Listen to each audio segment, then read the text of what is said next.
Hey, welcome back to Two Super Guys Trade Stocks. I am Dylan.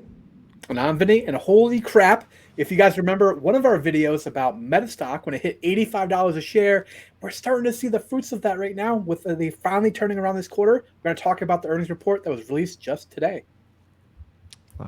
There we go.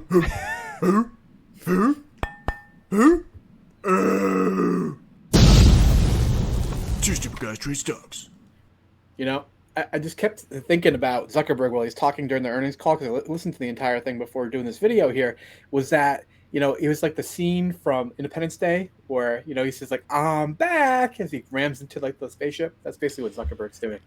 I've never been more bullish on a company and owned less stock in said company in my life. I had a limit order when it was around 85, set for 75 bucks. Never went through, right? Just typical greed, right? And then it went up super fast. I was like, all right, well, hold on here. I had it at 150. I was like, there's no way that they're going to, kill it on earnings. Sold, right? Idiot. Yep. God, I hate my life. Now we're headed back towards the mid 200s. Maybe that's wild. But pretty positive aftermarket response to the earnings call today, up 11%. And you know what's so funny? Because I kept saying this at the time when they were priced for $85 a share, is when a company was priced that cheaply, all they had to do was do one thing right. As opposed to the opposite end of the spectrum, when you're talking about a Tesla that is priced for perfection. All they have to do is screw up one thing, and the valuation gets completely destroyed. You actually have this sexy bar ready here. Yeah, it's absurd. Here's like the 5 minute. It's just there's so much. It went from 210 all the way up to 231, and then went even higher. It's insane. Some people are saying it's going to pull a Google, and it's going to go back down. Google was up like 4.5% max when that happened. It is a huge bummer. Great lesson. If you're going long in a company for a 10-year horizon, it's not a trade. Just don't fucking sell don't time it. You idiot, Dylan. Stupid. It happens. Trust me. I remember I could have made much more money if I had just played it just straight long and just boring.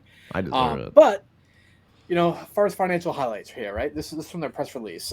Basically, the revenue up 3% top line year over year, and that's in the market or kind of environment where the U.S. dollar is still significantly elevated from where it was a couple years ago. So if you adjust this for like a constant currency basis, they were up 6% revenue growth. With 6% revenue growth in an advertising industry, when people are predicting recession towards the end of the year, is nothing to sneeze at. Like they're legitimately still being able to kind of bring dollars in the door, right? Wait, I misunderstood this. So they did 3% change, but inflation went up so high. Wouldn't 3%? It actually wouldn't be as good. Why are you saying 6? So the 6% is based upon the constant currency, meaning when they earn a significant portion of the revenue outside of the United States in non-US dollars. Oh, okay. So they have to repatriate them and put them on their balance sheet basically in US dollar format. And when the US dollar is appreciated, it looks a little bit worse. So it would have been 6% revenue growth if the dollar hadn't been up over the last year. Right. And then, they did have cost and expenses. Zuckerberg has talked about the year of efficiency and trying to be more diligent about this. It was up 10%. That's unfortunate when your costs go up more than your actual revenue growth, right? It's hard to justify. But he also fired a bunch of people. So, it would have been worse. Yeah, exactly. And they have another round of layoffs coming up too, which is pretty wild.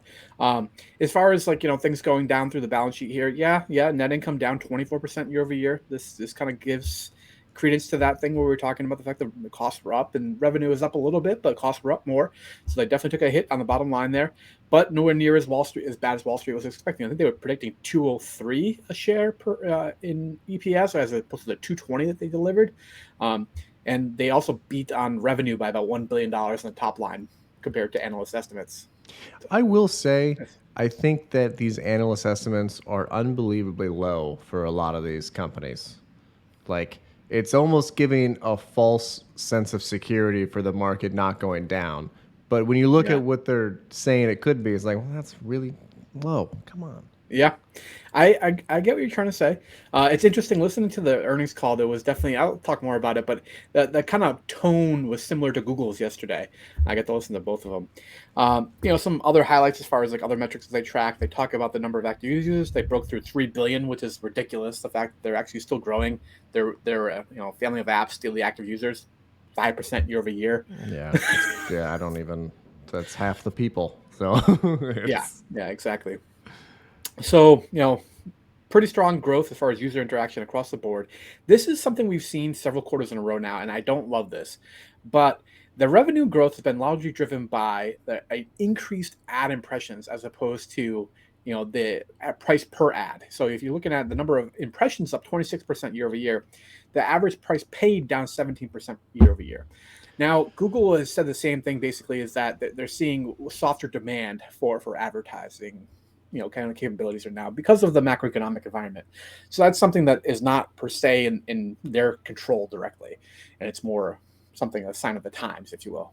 yeah. But I mean, even if it's low, increasing the amount of users 2 or 3 years from now, that number is going to be fantastic. So, well, probably 3 years. Yeah, exactly. Exactly. So that's my kind of my real crux or basis here. The fact that I own Meta and Google is that as the macro environment kind of turns around here, and we start to see like a more bullish expansionary phase come back into favor, these companies are still in a good position where they're going to have now more competition for these ads, therefore driving up the price of these ads, and their revenue growth is going to be very dramatic and quick, I think, on the backside of this as we go into the next bull cycle. Agreed. Agreed. Yeah. So as far as the cost and expenses, they did talk a little bit about things that were included. This restructuring charge, about $1 billion of that in the first quarter. A little bit of capex here, $7 billion. They did talk a little bit about capex and the new AI and that sort of thing. It's been an ongoing development for Meta for a few years now, which is kind of funny because it's Meta. AI is like the talking point right now, right? In all these conference calls, and Meta's like, we've been talking about AI for years now. Like, what the hell are you people been? So they were largely ahead of the ball as far as that curve goes. Yeah, it's just AI's. It's the 2020 EVs, right? You just say the word a lot, and then your stock goes up. So Yeah, yeah. And making stock go up. This is one thing really helps right here. Look at that, $9 billion in share repurchases in this quarter. Sexy, sexy, Mexi. yeah, that's disgusting. That's a lot. Yeah. Google announced a It's lot too. Yeah, yeah. They still have $40 billion authorized too under their most recent share repurchase program, and they're sitting on almost $40 billion in cash. Man, they Yeah, should have bought so much when it was $80. They had a limit order, just like me at 75. probably. That's exactly what it was. That's exactly what happened. And as far as like their head count, they did talk about the fact that the head count right now reflects just the first round of layoffs. The most recent round, and then the next round, which will be taking place in May, will not be reflected, obviously in this head count. But they are continuing to be diligent about, you know, onboarding a little bit and the cost of human capital. Um, as far as their outlook, this is another thing that really kind of helped move the stock up here. So previously, they were expecting 29.5 billion as like the top end of their range for revenue for the next quarter. They're now saying that's like the base case scenario. They're expecting 29.5 up to 32 billion for the next quarter. Man, Yeah. that's it really, SPY might break out here. I was really expecting some poor earnings reports from Microsoft, Google, Meta, and it's not going that way. No, no, it is indeed not. We still have Amazon tomorrow, right? And I think they might be the laggard of the group.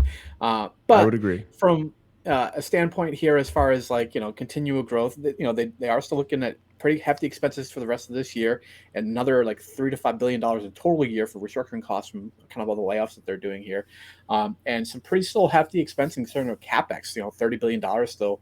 For the rest of this year. Now, they did talk about three buckets basically for this capex, where they were talking about the kind of basic, infrastructure compute as far as like server storage and that sort of thing. And they talked about their AI capacity for their algorithm right now. And then they also talked about future projects for like, AI development. And Mark even talked about this, I thought was interesting, how they have taken a very different course from the Microsoft and the Google and the Amazons of the world, where all three of those are competing in cloud. As you can imagine, Meta has a similar need for infrastructure, but they're not trying to compete in cloud.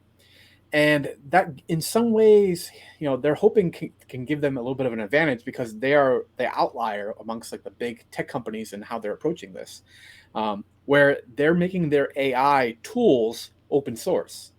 So it will allow developers that are interested in, working with, on these AI algorithms, particularly in the generative AI realm, which is the hot button one, right? To have access to this, and that they will be able to then benefit from that without actually doing the production work in the actual tool themselves, or the development thereof, which is I think interesting. it's very smart from a company standpoint. I just think we're really moving too fast in AI, and it's kind of scary, but okay. Yeah, I don't think they're looking at AI quite the same way as some other companies are. They're looking at it more from a kind of a efficiency basis. I think is their big thing that they're looking at this from, is that driving ads to the correct consumers. Now they don't Right. have this app tracking transparency thing because of Apple. They're using AI in order to help replace that and be able to target ads a little bit more efficiently and get better return on spend for their small business customers. So it's a different angle of using AI, and I think it makes more sense. It's very This, creative. That's why you have yeah, you still have the head guy as head of the company. It's mm, helps. yeah, and like it was a fun note too. So I the don't think they founder. mentioned the metaverse for like the first 7 minutes, basically, of the that conference call, which I thought was kind of fascinating. It was about that time mark. I didn't exactly note it down, but I was like, interesting. I guarantee you, there's one guy in the company who's like, "Hey, if you mention the first 5 minutes, we lose money." Just so you know, there's probably a Yeah, rule on that. they did talk about it a little bit. I can go into that a little bit too, but I just do want to mention this point right here. This is something that is kind of looming out there, and the question was asked as far as like what impact this would have on Meta if it were to go through, and they really didn't answer the question very well because maybe they just don't know or they don't want to say. There's a current debate between the U.S. and Europe as far as like having this data privacy pipeline. And that's something that could very much impact a company like Meta or Google, any of these companies that traffic in data, right? And they were a little bit reluctant to kind of like give any sort of details because they were still said that currently ongoing negotiations, and I think they said they expected a decision by May, if I remember correctly. Yeah, in May. So we'll have a little bit more clarity on that, but it's definitely something to keep an eye out for in the news cycle as far as what might effect it may have on your Meta shares, if you will. Okay, interesting. So I'm definitely partly responsible for this. They said that the sharing of reels is up like 100% in like 6 months. I bar Dylan with them daily. Yeah, So I get 5 a day from you. That's mostly you. yeah, yeah, sounds about right. Still not revenue neutral though, compared to like the amount of time that it sucks away from the other aspects, like the actual like news feed and those sort of thing. It's still not at a point where it's revenue neutral, even never mind positive. So they're saying that they think by the end of this year, maybe into 2024, that it'll finally be positive revenue. Um, as far as going forward to the rest of the year, better year-over-year comps. Now we'll after the next quarter we'll have completely eliminated Russia from revenue because of the whole invasion thing, and Hmm. this quarter in particular was kind of like the lapping 1 year of invasion, so a little bit easier for them to compare year over year because you don't have a war going on, right? Right, right.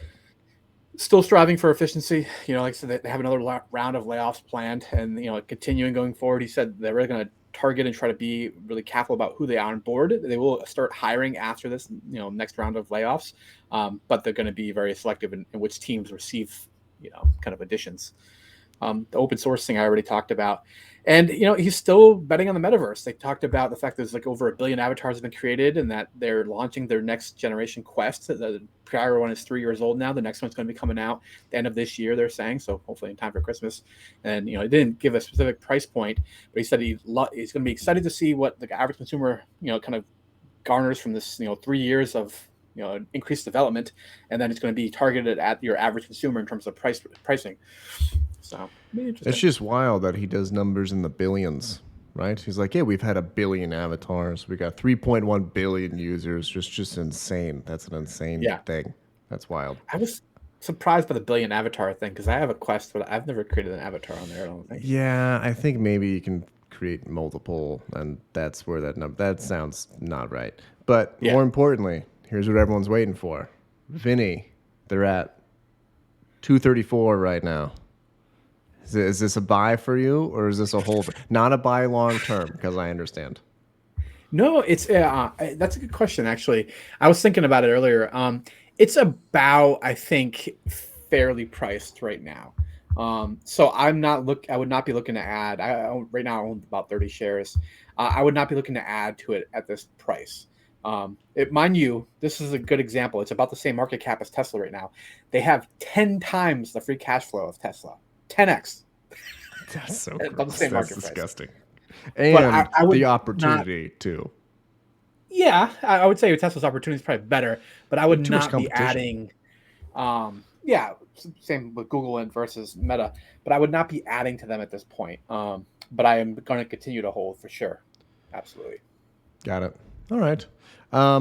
Yeah, I don't know. I think this is just. I mean, if you look at the chart, this has just been going up nonstop for 5 months. Eventually, you got to have some break of some sort. You would think.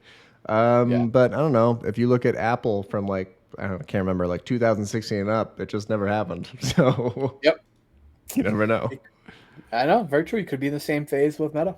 We'll see. All right, guys. Have a good one. Catch you next one.